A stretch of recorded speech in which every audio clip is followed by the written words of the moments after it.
Hola, sean bienvenidos a esta entrega de relato y horror. A continuación, le presentaremos un aglomerado de algunas historias que nos han compartido nuestros seguidores. En ocasiones, los seres humanos son capaces de hacer cosas inimaginables, con la finalidad de conseguir algo que deseen con todas sus fuerzas, incluso llegar a sobrepasar los límites de su propia moralidad, sin importar cuánto daño le puedan generar a una persona, solo por alcanzar un objetivo. Hola a todos, mi nombre es Adrián, y quiero compartir una historia que dividió en dos mi vida de manera crucial. Para que me comprendan, debo retroceder en el tiempo, y así contarles todo desde el principio. A mediados del año 2011, yo tenía 24 años, y me encontraba trabajando como guarda de seguridad. Por lo general, realizaba turnos nocturnos, debido a que durante el día estaba estudiando la carrera de Ingeniería Civil. Yo trabajaba en un condominio ubicado en un sector de la ciudad, donde vivían personas con alto poder adquisitivo, adineradas. Y mientras estaba trabajando allí, conocí a Renata, la mujer que hoy en día es mi esposa. Renata en esa fecha tenía 24 años y vivía en una de esas casas del condominio junto a sus padres y sus hermanos. Cuando yo la vi, fue amor a primera vista, pero siendo honesto, la consideraba como una mujer inalcanzable. Su familia tenía mucho dinero y pensaba que tal vez ella tenía esos estereotipos tontos que tienen las personas por ser de distintas clases sociales. Pero a mí su dinero nunca me importó. Para mi sorpresa, fue Renata quien dio señales de que al parecer yo le gustaba. Un día, me entregó su número de teléfono anotado en una pequeña hoja de papel. Así fue que comenzó nuestra historia. Duramos 3 meses conociéndonos, y siempre que nos veíamos era escondida de su familia. Cuando me encontraba de turno en el condominio, nos tratábamos solamente con cortesía, pues ella disimulaba frente a sus padres, y sí, así inició nuestra relación, todo escondida de su familia. Renata me decía que ella sentía el temor de que sus padres se enteraran de nuestro noviazgo, y me decían que ellos iban a hacer lo que fuera con tal de separarnos, porque no iban a aprobar nuestra relación. Tal vez ella tenía mucha razón. Claramente sus padres no iban a estar de acuerdo con que su hija tuviera una relación con una persona que no fuera de su mismo círculo social. Pero a mí eso no me importaba. Yo estaba dispuesto a enfrentarme a sus padres y tal vez guardaba la esperanza de que cuando ellos me conocieran y me dieran la oportunidad de demostrarles que yo tenía buenas intenciones con su hija. Pero el tiempo pasaba y nosotros ya teníamos una relación de más de 2 años.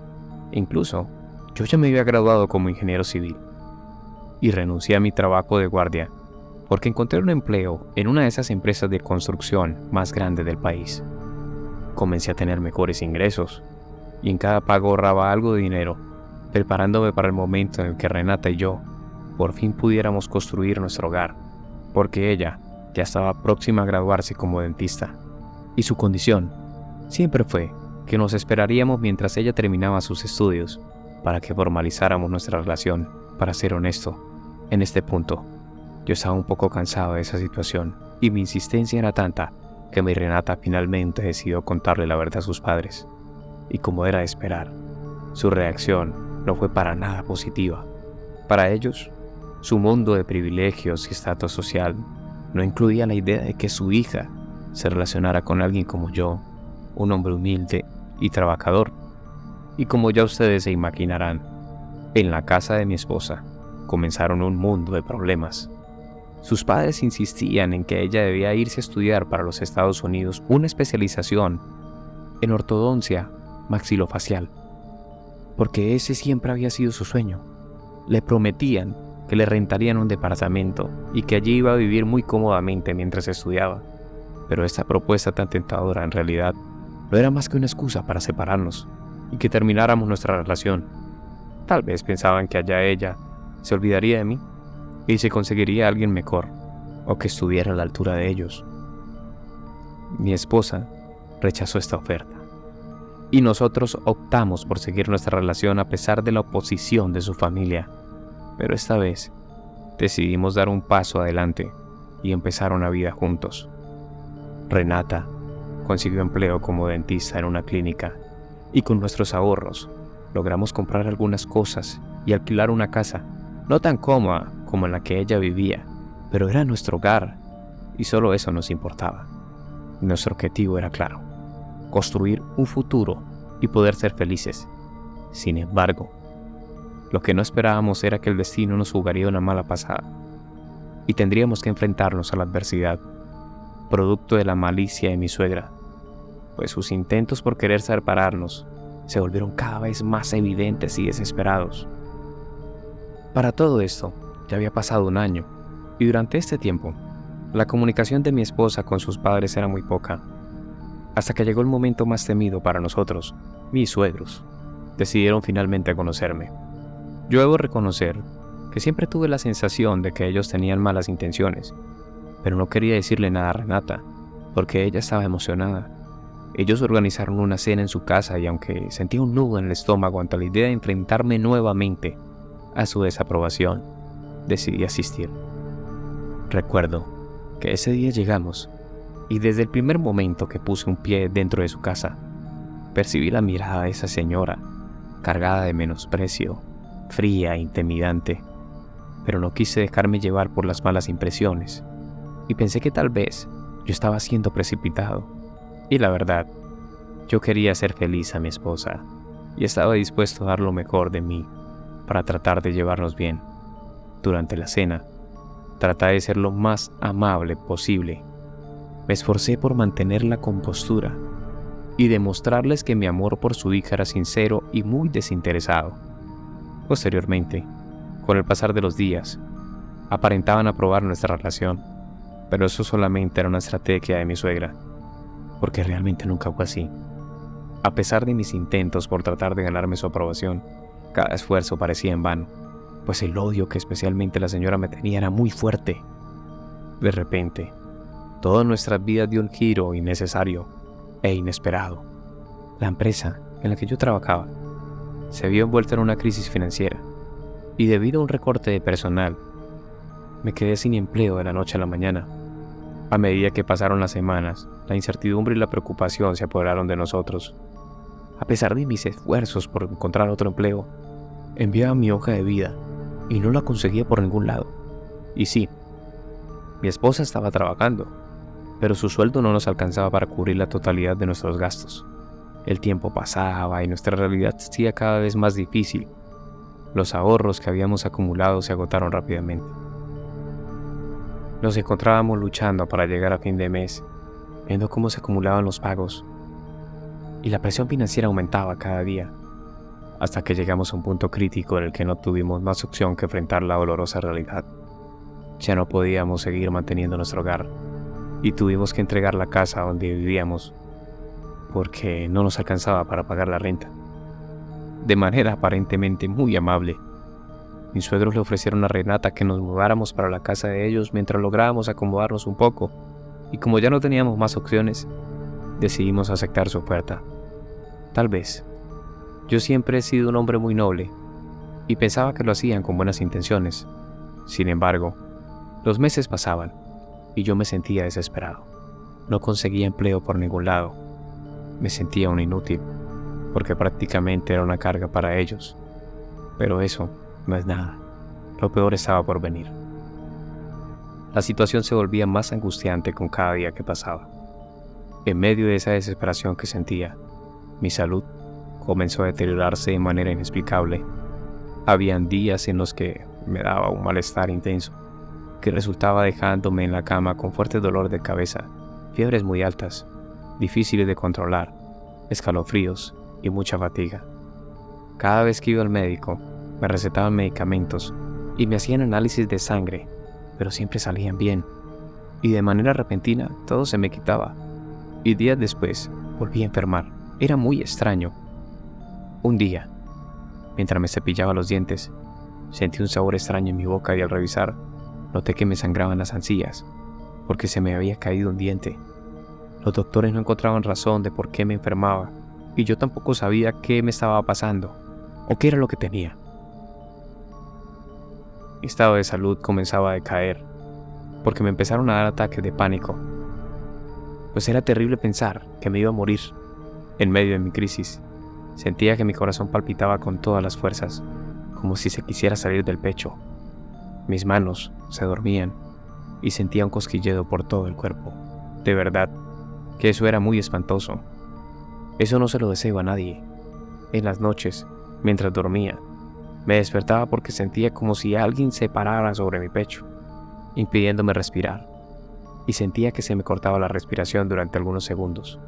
Lo peor de todo esto era que mi esposa ya estaba comenzando a creer que tal vez yo estaba perdiendo la razón, y que todo me lo estaba inventando, y que eran alucinaciones mías. Yo sentía en medio de tanto caos que mi relación con Renata estaba llegando a su fin. Un día, que aparentemente me sentía un poco más tranquilo, quise despejar mi mente y me fui a dar una vuelta al parque cerca de la casa. Estaba sentado en una banca, tomando un poco de aire, cuando se me acerca una mujer que yo no conocía y me dijo que ella traía un mensaje para mí. Me preguntó que si quería recibirlo. Realmente era algo muy loco porque alguien a quien yo no conocía, nunca había visto en mi vida, y pensé que la señora tal vez estaba confundida. Ella tomó mi mano derecha y me dijo mi nombre, sin que yo se lo hubiese mencionado. Fue muy directa y me dijo: Adrián, veo que hay alguien que te está causando mucho daño, y esta mujer que llevas contigo en el costado derecho te está tratando de proteger, aunque sus fuerzas ya se están agotando.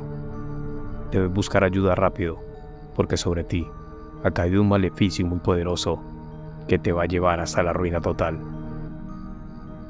En ese momento, sentí como si un balde de agua fría cayera sobre mi cuerpo. La voz se me entrecortó. Como pude le pregunté si ella tal vez me podría ayudar, y me contestó que lo sentía mucho, pero que ella no me podía ayudar. La señora tomó nuevamente mi mano y sobre ella anotó con un esfero una dirección, mientras me decía que debía ir a ese lugar cuanto antes, porque según ella, allá iba a obtener las respuestas que tanto buscaba. Yo solamente podía llorar, no entendía nada de lo que estaba escuchando. Agaché mi cabeza para limpiarme la cara con mi playera, y cuando subí nuevamente la mirada, la señora se había desaparecido. La busqué por todo el parque. Yo necesitaba saber quién era, porque sabía todo eso sobre mí. Pero ella ya se había ido. No la encontré por ningún lado. La verdad, no supe ni cómo regresé nuevamente a la casa. Me sentía aturdido. El camino solamente podía escuchar el sonido de los automóviles que iban con velocidad y como pitaban la bocina cuando intentaba pasar la calle. Trataba de asimilar todo, pero preferí callar y no mencionar nada. Ni siquiera le conté a mi esposa lo que había pasado. Al día siguiente, apenas amaneció, fui a ese lugar donde la señora me había indicado. Yo ya estaba desesperado y decidí creer lo que ella me decía. Yo creía que era cierto. Posiblemente era una persona con algún don y por eso podía ver o sentir cosas sobrenaturales.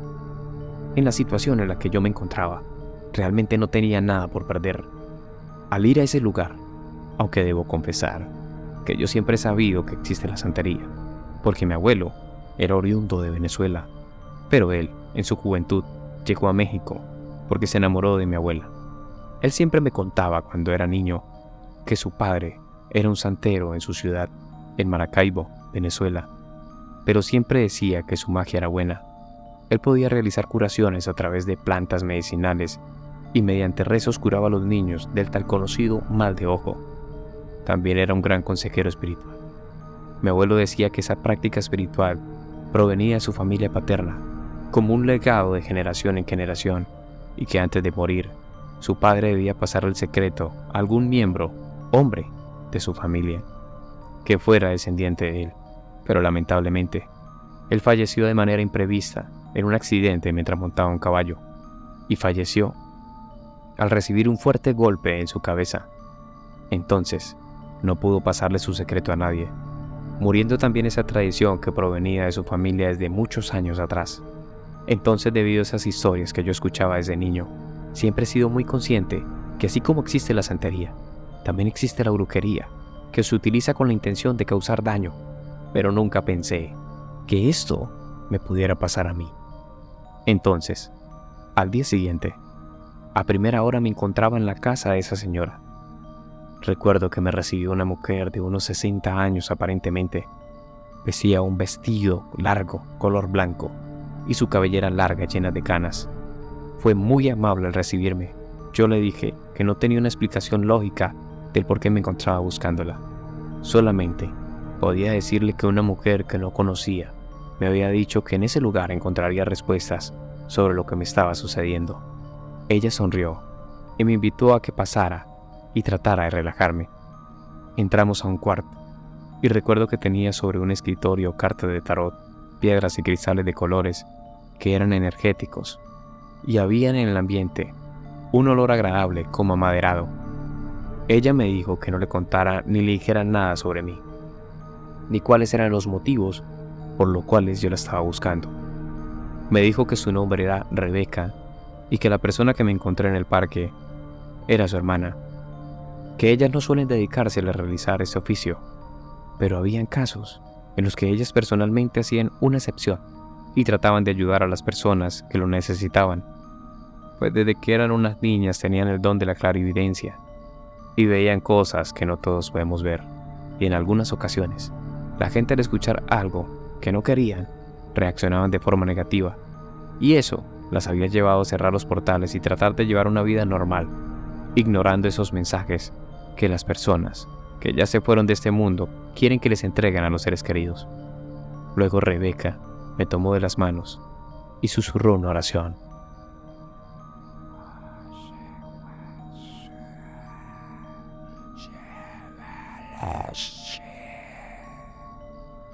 Barajó sus cartas de tarot e hizo una pila con todas boca abajo. Me dijo que tomara 7 cartas y que no se las mostrara. Ella las fue tomando una por una y me revelaba cosas de mi vida sin yo haberle mencionado absolutamente nada sobre mí. La señora Rebeca se supo toda mi vida y me reveló aspectos de mi pasado que me dejaron asombrado, hasta que llegamos a una mujer que había deseado la desgracia y la ruina sobre mí, hasta que llegamos a esta carta que me dejó con escalofríos, la de la torre. Me dijo que podía ver que una mujer había deseado la desgracia y la ruina sobre mí. De la nada, Rebeca tuvo una especie de trance, cerró sus ojos y comenzó a dibujar. Yo no entendía nada. Le tomó como unos 10 minutos poder recuperarse, y después me dijo que mi caso era de extremada urgencia porque había un entierro que tenía mi foto con mi nombre escrito, y que eso que me estaban haciendo era el porqué de mis desgracias. Con sus ojos angustiosos me dijo: Adrián, tenemos muy poco tiempo para actuar, pero la señora de la flor y yo trataremos de protegerte. Transcurrió como un minuto de silencio, mientras yo podía procesar toda esa información, hasta que le pregunté: Espera un momento. La señora de la flor, ¿quién es ella? La mujer que te acompaña, que está contigo siempre. Es una mujer de tez morena y tiene en la mano una flor de color amarillo. Ella te está protegiendo, pero sus fuerzas se están acabando porque el maleficio que ha caído sobre ti es muy fuerte. Yo me solté en llanto, incontrolable. La señora de la flor amarilla era mi abuela materna, Amparito. Cuando yo era niño, al salir de la escuela de camino a casa, siempre pasaba por un sendero, tomaba una margarita de color amarillo y se la llevaba a mi abuelita. Ella me recibía con comida y era quien cuidaba de mí porque mis padres trabajaban. Mi abuelita siempre fue una mujer muy creyente, iba a la iglesia con frecuencia y siempre me tenía en sus oraciones. Cada noche antes de dormir me daba su bendición. Ella falleció cuando yo tenía apenas 15 años y siempre había sentido que me cuidaba desde el cielo. Después, la señora Rebeca me detalló cómo era el lugar que ella veía en la visión y me entregó el dibujo que había realizado. Era como un estilo de mapa, donde me indicaba el lugar exacto al que tenía que ir para encontrar eso que me estaba causando daño.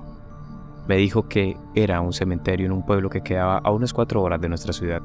Su advertencia fue clara: si no actuaba rápidamente, mi salud podría empeorar más. Cuando ya me iba a retirar, le pregunté a Rebeca cuándo le debía pagar por sus servicios. La mujer respondió: que ella no podía aceptar ningún pago y que con mi agradecimiento era más que suficiente. Cuando finalmente llegué a la casa, esperé que mi esposa regresara del trabajo para contarle todo, lo que me había pasado en estos días, pero principalmente lo que Rebeca me había revelado. Al principio, su reacción fue de incredulidad, como si pensara que yo estuviera perdiendo la cordura o estuviera bromeando, pero cuando le dije que me iría hasta ese lugar a investigar más, ella aceptó acompañarme. Para mí era claro que la persona que estaba detrás de todo esto era mi suegra, pero Renata dudaba que eso fuera cierto, e incluso me dijo que la señora Rebeca era una charlatana, que solamente quería dinero. Tal vez era porque se resistía a creer que su propia madre pudiera estar involucrada en algo tan siniestro y macabro.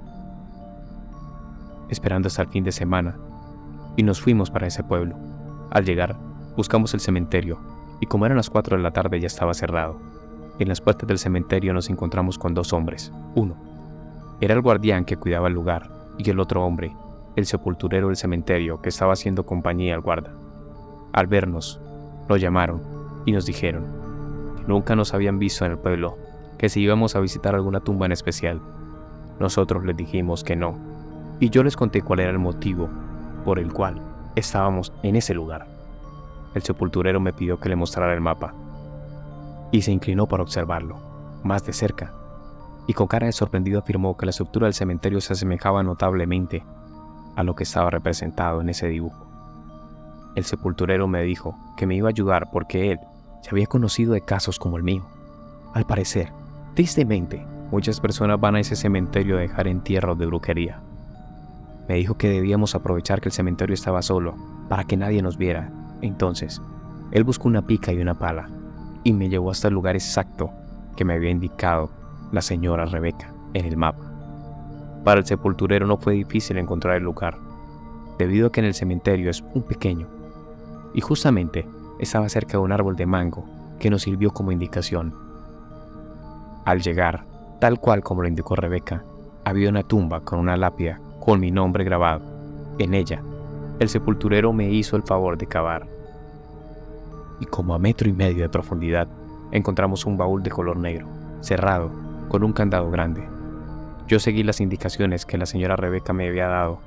Ella me dijo que no podía abrirlo, ni tratar de manipularlo porque el mal no podía ser liberado por cualquier persona. Cuando yo tenía el baúl conmigo, la llamé y ella me dijo que nos viéramos en su casa. Que apenas llegáramos a la ciudad, con mi esposa, nos devolviéramos nuevamente y al día siguiente nos fuimos para la casa de Rebeca. Entramos a un cuarto que yo desconocía, pues ahí no fue donde estuve la primera vez que fui. Ella nos explicó que como el entierro fue descubierto, por lo general, el mal que me querían hacer a mí sería devuelto a la persona que lo había realizado, y por eso deberíamos destruir lo que encontramos allí dentro. Al abrir el baúl, encontramos un muñeco de trapo. Creo que se llaman muñecos de magia vudú. En la cabeza tenía una foto de mi cara pegada con alfileres, y por la parte de atrás estaba escrito mi nombre. Mi esposa, al ver la letra, la reconoció y dijo: fue ella, no tengo duda. Rebeca nos preguntó si sabíamos quién era la persona que estaba haciendo esto. Yo le dije que estaba seguro que era mi suegra y que al parecer mi esposa también había confirmado sus dudas. Ella nos dijo que debía ser sincera con nosotros y que si mi suegra había sido, ella enfermaría unos días después, pero que al destruir ese entierro, el mal no iba a tener tanto poder sobre ella y si tal vez se arrepentía de corazón, se iba a mejorar. Esas palabras le dieron algo de calma a mi esposa, quien al ver la gravedad del asunto temía por las consecuencias de los actos de su propia madre. La señora Rebeca realizó un ritual de protección empleando velas blancas, hierbas y unos cuarzos. Después destruyó el baúl quemándolo con todo lo que tenía dentro. Nosotros tratamos de no mirar casi porque mientras ella realizaba el ritual, me había entregado un cuaderno y un lápiz donde debía plasmar mis deseos para liberarme de esas energías negativas. También me recomendó que si me nacía, escribiera que iba a perdonar a la persona que estaba detrás de todo, dando el paso como un acto de perdón. Al terminar, Rebeca me entregó un cuarzo, el cual debía mantener conmigo siempre como protección. También tenía que hacerme unos baños con hierbas purificadoras todos los días durante al menos 6 meses. Para no hacer más larga la historia, les cuento que los días pasaron y como era de esperar, mi suegra enfermó. tenía los mismos síntomas que me daban a mí. Entonces, ya no teníamos duda que sí había sido ella. Mi esposa estaba muy conmovida. Siempre habíamos sido conscientes que sus padres no me querían porque pensaban que yo era poca cosa para su hija, pero nunca pensó que su propia madre fuera capaz de hacer algo tan semejante, de esa magnitud, solamente por intentar separarnos. Al ver que mi suegra enfermaba cada día más, decidimos confrontarla. Ella inmediatamente se puso a la defensiva, negando cualquier cosa de la que la estábamos culpando, y tratamos de justificar sus acciones. Le mostramos las evidencias, pero ella seguía en su negación. Fue un momento difícil para mi esposa enfrentar la traición de su propia madre, conocer sus intenciones maliciosas y ver que, con el paso de los días, la salud de mi suegra empeoraba cada vez más. Y finalmente, un giro irónico del destino, fue ella quien necesitó de ayuda médica y de un espiritista para que la liberara, pues la desgracia que había deseado que cayera sobre mí, aunque para ella lo más difícil era tener que asumir la responsabilidad de sus acciones y tener que aceptar ante todos que ella había ido con un brujo al que le llevó mi foto y le indicó que quería que cayera sobre mí la desgracia para que su hija y yo nos separáramos. Nosotros, a pesar de todo, decidimos seguir adelante con nuestras vidas. Mi esposa se mantuvo a mi lado, demostrándome su amor, y nuestra situación mejoraba cada vez más. Yo me sentía renovado, lleno de energía, y fue ahí cuando me ofrecieron un cargo público, con un gran salario. Para nosotros, parecía que toda la pesadilla que llevábamos viviendo por meses había llegado a su fin. Poco a poco, mi suegra comenzó a mostrar signos de arrepentimiento sincero. Reconoció su error y nos expresó que sentía pena por haber intentado separarnos de manera tan malintencionada. Aceptó la responsabilidad de sus acciones y se comprometió a enmendar sus errores. La reconciliación de mi esposa con su madre no fue fácil, y a Renata le llevó mucho tiempo volver a confiar en ella. Hubo momentos de tensión, lágrimas y conversaciones difíciles, que en este momento de tan solo recordarlas, se me ponen los pelos de punta. A medida que mi suegra se recuperaba, también lo hizo con nuestra relación, con ella. Gracias a la ayuda de Rebeca, tuvimos varias sesiones de terapia para sanar, donde se perdonaron los errores y finalmente pudimos reconstruir nuestros vínculos como la familia que somos. Un año después de esta horrible pesadilla, mi esposa y yo decidimos formalizar nuestra relación, uniéndonos a través del matrimonio. Fue un momento de alegría y celebración, donde marcamos el comienzo de una nueva etapa en nuestras vidas, ahora con la bendición de Dios. Hoy en día nos sentimos bendecidos porque tenemos dos hermosos hijos, Clara y Simón, quienes llegaron como un regalo de la vida. Muchas gracias por escuchar atentamente mi historia.